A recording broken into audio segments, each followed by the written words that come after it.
007 작전.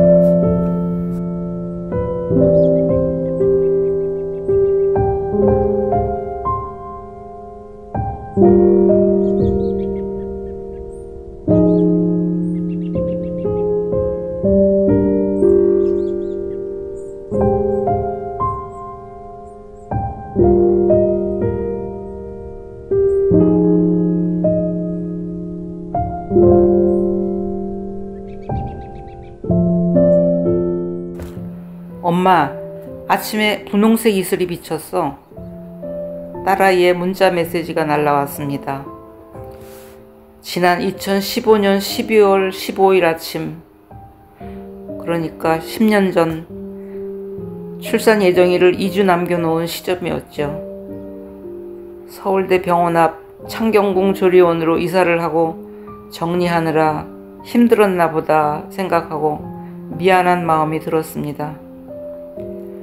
결혼 2년이 다 되어 가도록 어쩐 일인지 아기 소식이 없어서 두 사람 같이 병원 가서 한번 체크해 보라고 딸에게 권하였습니다.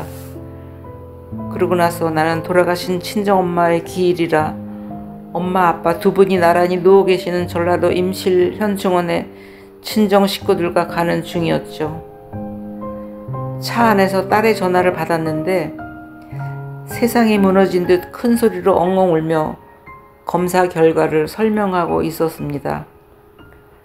생리통으로 오랫동안 고생하던 딸은 자궁 내막증으로 나팔관이 반 넘어 막혀있고 딸아이와 사위를 둘 모두에게 문제점이 발견되었습니다. 그래서 차라리 빨리 결론을 내리는 것이 나을 것 같아 시험관하기 시술을 결정하게 되었습니다.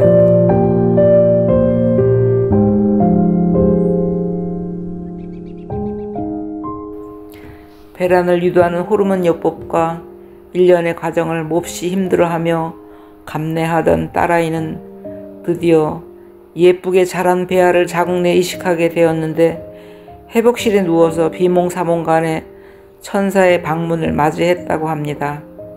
밝은 빛에 둘러싸여 천사의 방문을 맞이했고 기쁜 소식을 예감하며 감사합니다가 마음속으로 절로 터져나오는 경험을 하였다고 합니다.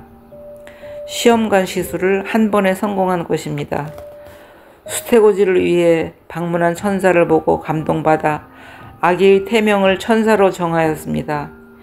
일주일 후 착상 여부 확인을 위해 다시 본 초음파에서 또 하나의 생명이 자라고 있음을 알게 되었는데 그 모양이 하트 모양이어서 두 번째 아기의 태명은 하트라고 지었습니다.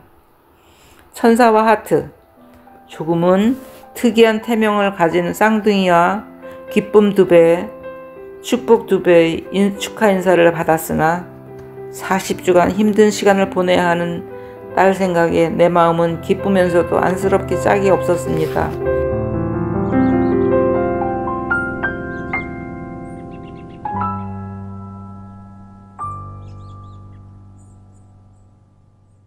배가 불러오면서 누워 자기도 힘들고 숨이 차서 힘든 시간을 보내야 하는 것을 알기에 눈에 안 보이는 내 딸의 자식보다는 눈앞의 내 딸 아니가 더 중요한 것이 모든 친정엄마의 마음일 것입니다. 10달 동안의 우여곡절을 다 기록할 수는 없으나 24주쯤 쌍둥이 중 한 명이 심장이 뛰지 않고 멈춘 것을 알았습니다. 하트가 왜 거기까지만 살고 하늘로 돌아가기로 결정하였는지 이유를 알 수는 없으나 비통에 잠긴 딸의 슬픔에 나의 마음은 애이는 듯 했습니다. 고통은 영적인 성장을 가져오고 인간의 내면을 확장시키는 계기가 되는 것인가요?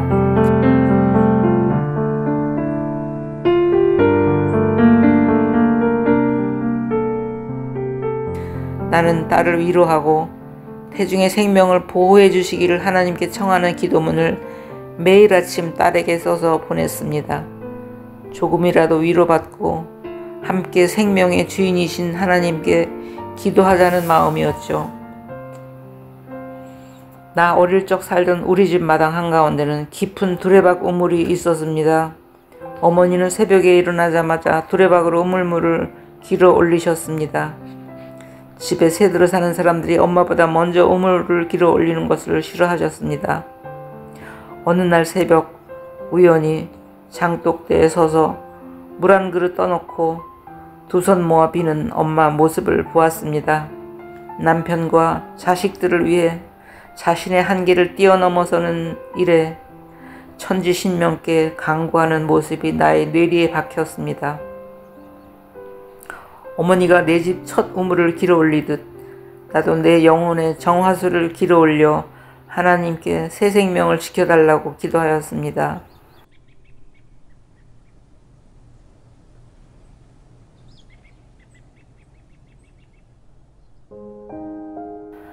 하트가 떠난 뒤에 생긴 자궁수축이 조산으로 이어질까봐 딸은 서울대 병원으로 전원을 하였습니다.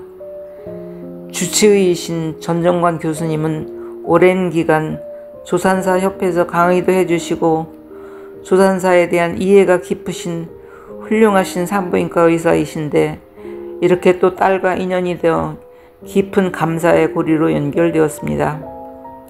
이슬이 비치고 불과 얼마 뒤 양수가 터졌나봐 뜨거운 것이 줄줄 흘러나와 하며 다급한 목소리로 전화가 왔습니다. 오랜 시간 출산을 직접 담당하던 나는 평이한 목소리로 괜찮다고 안심시키고 아기 머리가 내려가서 입구를 막아 더 이상의 양수가 새지 않도록 서서 걸으라고 하였습니다. 오늘 중에 천사가 태어날 거야. 너무 걱정하지 말고 자궁수축이 몇 분 간격으로 오는지 체크해 라고 하였습니다.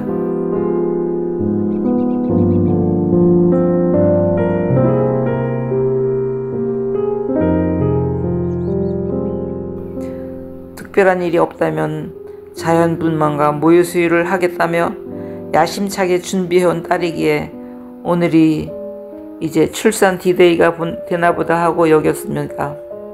엄마는 은행 볼일 보고 갈 테니 가방 싸고 준비하고 있으라 했는데 오빠 오라고 해서 둘이 병원 가고 있으니 엄마는 천천히 병원으로 오면 돼 하고 전화가 왔습니다. 신의 도우심은 거기서 끝이 아니고 그날따라 딸은 아무것도 먹지 않아 텅 빈 위장으로 전신 마취를 해야 하는 응급수술을 마쳤지만 아무런 문제가 없었습니다. 얼마 후 나는 아직 은행에 있는데 사위가 전화로 응급수술로 아기가 나와서 신생아 중환자실로 가고 딸은 아직 수술 중이라고 합니다. 왜? 라는 질문에 사위는 아기 앞에 뭐가 있어서 위험하다는데요? 라고만 말합니다.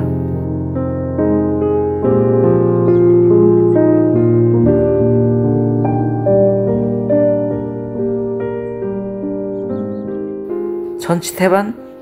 그건 이미 아니라는 것을 알고 있었는데 내가 금방 갈게 라고 대답하면서도 천사의 생명이 백척간도에서 있었던 사실을 몰랐었습니다. 쌍둥이가 살던 넓은 집에 혼자 살게 된 천사는 머리를 옆으로 혹은 위로 마음대로 위치 바꾸며 돌아다니다가 아직 출산 2주가 남은 시점에 골반의 진입 준비가 안 된 채 양수가 터진 것 같았습니다. 수축이 오면서 머리가 밀려 내려오고 머리 앞에 위치해 있던 탯줄이 머리보다 먼저 밖으로 빠져나가 머리로 탯줄을 눌렀던 것입니다. 제대 탈출은 그리 흔한 일은 아니고 교과서에서 배우는 응급 케이스인 것입니다.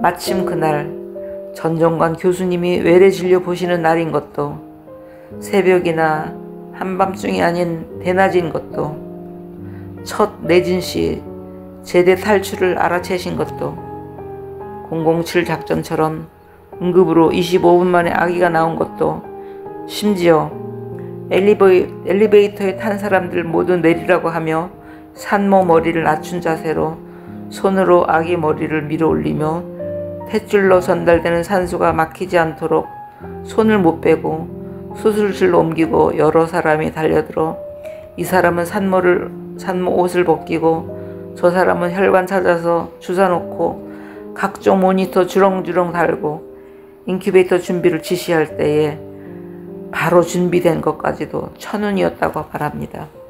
출산 시 아프가 점수가 1분의 2점이었다고 합니다. 시커멓게 숨도 안 쉬고 축 늘어져서 이리저리 흔들리는 힘없는 천사가 눈앞에 그려졌습니다.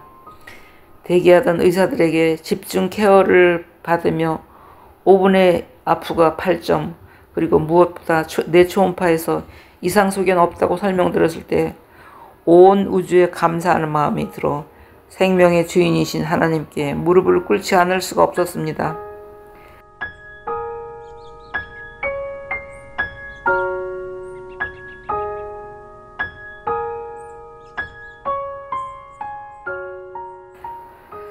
이제부터는 우리의 몫입니다. 건강하게 잘 키워서 하나님께 영광을 돌리는 자녀로 키우는 것과 나를 통해서 세상에 왔으나 나의 것이 아닌 하나님의 자녀임을 깨달아 최선을 다해 키우는 지혜가 있기를 바라며 천사를 지키시기 위하여 졸지도 주무시지도 않는 하나님에게 대한 신앙의 유산을 물려주는 부모로 내 딸이 살기를 기도해 봅니다. 아멘.